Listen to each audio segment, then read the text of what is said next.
અમે બધા ગયા હતા ફેમિલી સાથે ફરવા. હર્ષદ છે, દ્વારકા છે, બેટ દ્વારકા છે. પાછા ત્યાંથી પરત આવીને પોરબંદર ગયા. પોરબંદરથી પાછા ઉપલેટા હાઈવે ઉપર આપણે જે ગણોદના પાટિયાની બાજુમાં દ્વારકેશ હોટલ છે, દ્વારકેશ હોટલે અમે ચા પાણી નાસ્તો કરવા ઊભા રહ્યા હતા. તો ત્યાં અમે છાશ પીધી અને પફ ખાધા હતા.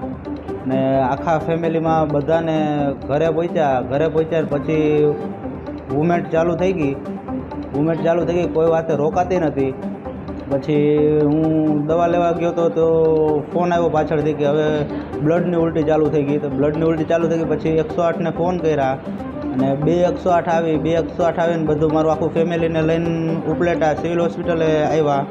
સિવિલ હોસ્પિટલે આવીને એની સારવાર ચાલુ હતી અને પછી હું પાછો ટાઈમે પૂગી ગયો. સારવાર ચાલુ થઈ ગઈ હતી અને જણામાં 10 જણાને અત્યારે રનિંગ બાટલા ચાલુ છે. બાકી બધાને દવા ઉપર ને ઇન્જેક્શન ઉપર ચાલે. ટોટલ અમે 15-16 જણા છીએ.